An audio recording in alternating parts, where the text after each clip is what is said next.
freshly mown grass, fresh baked bread, a freshly cut Christmas tree,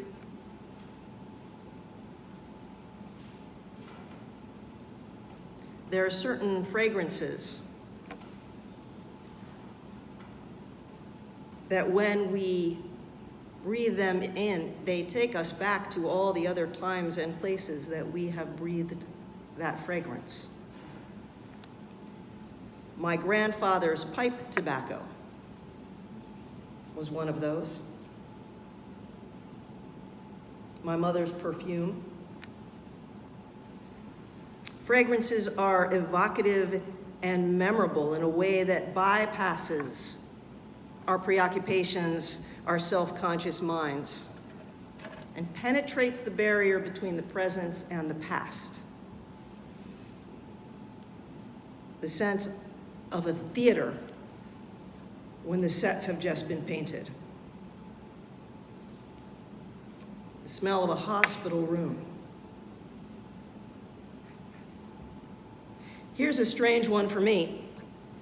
I cannot smell the fragrance of rubbing alcohol without going immediately back to the summer that I was 14 and the feeling of summer in Manhattan. I was working that summer as a volunteer in the ichthyology department of the Museum of Natural History. And they had discovered that the preservative in which they were storing all of their specimens was the wrong concentration. And it was my job to replace it with the proper rubbing alcohol. I cannot smell rubbing alcohol with feeling like I'm 14 and imagining those cold, hard fish.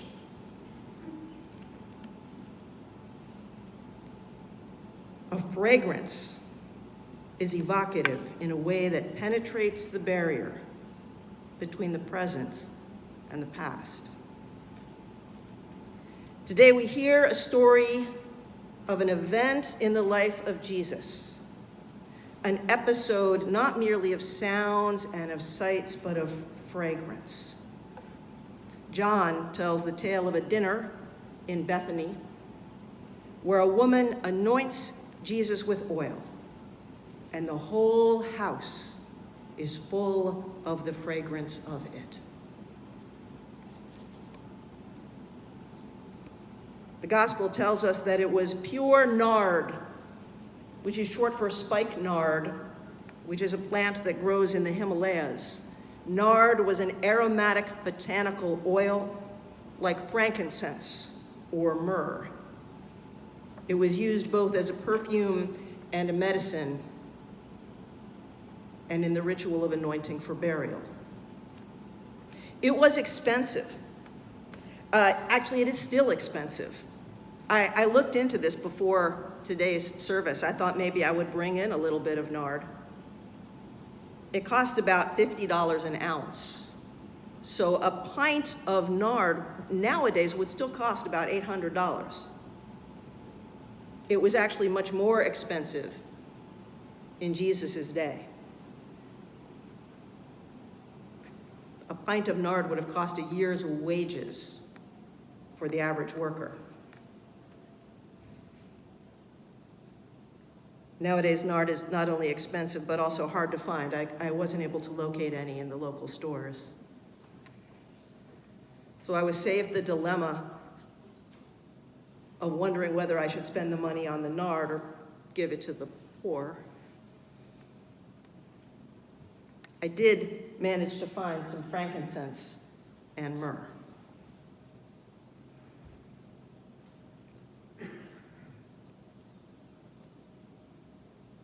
This story appears in 3 of the Gospels. There's a similar story in Luke, but it apparently refers to a separate event.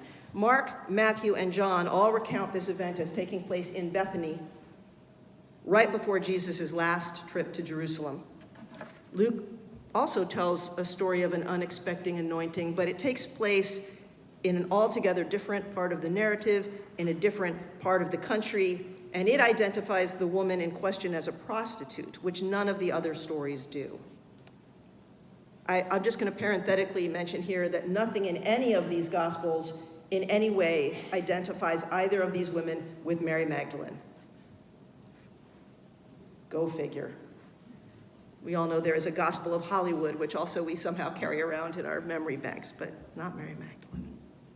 But Mark, Matthew, and John all recount an event that took place in Bethany just a few days before Jesus' death.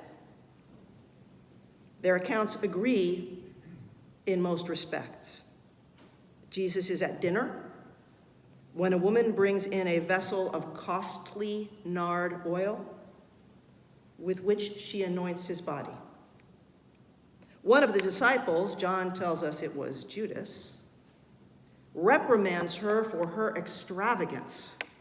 Surely the money would be better spent in charity to the poor. But Jesus replies, "Leave her be. She is anointing me for burial. The poor you will always have with you. You can bless them whenever you wish. You will not always have me."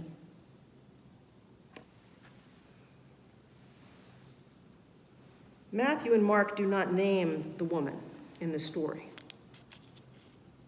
Only John tells us it was Mary who anointed Jesus with nard, not Mary Magdalene, but Mary of Bethany, sister of Martha, sister of Lazarus.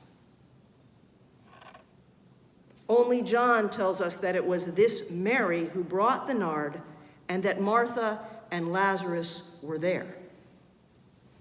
John, you see, gives us the backstory.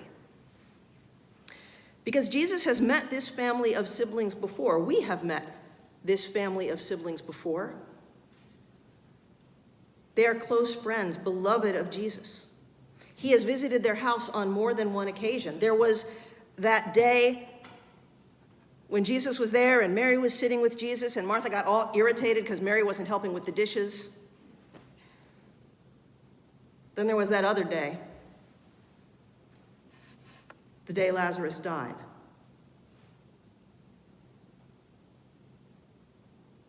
Mary, you see, has done this before. This preparation of a body for burial. The ritual washing of the beloved. The anointing with fragrant oil to cover the smell of death. Mary and Martha had sent word to Jesus that their brother was ill, but by the time Jesus got there, Lazarus was dead and buried. Mary said to Jesus, "If only you had been here." And Jesus said simply, "Open the tomb." Martha said, "He's been dead 4 days. There will be a stench."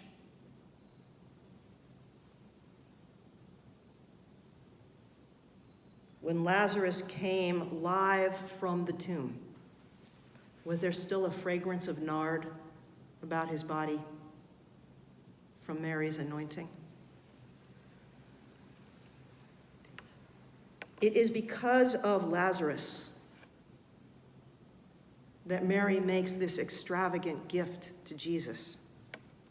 It was Jesus that brought her brother Lazarus back to life. And it is because of Lazarus that Jesus' own life is now in danger.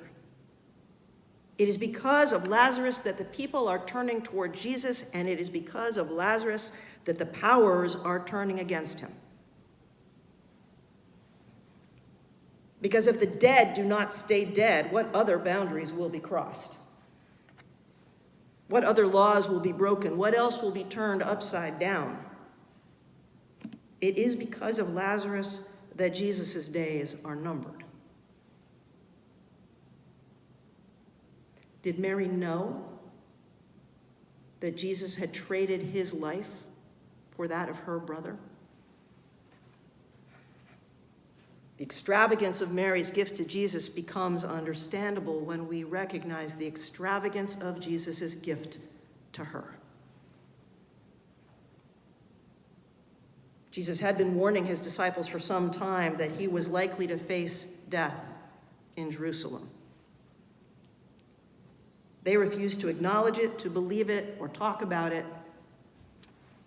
But Mary can see the signs.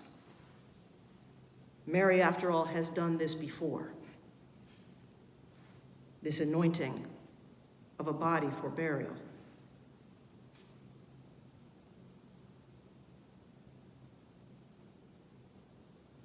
Does she know how soon he will die? Is she trying to pour a life's worth of gratitude and tenderness into a single act? And when Jesus rises from the tomb, will there still be a fragrance of nard about his body left over from this anointing?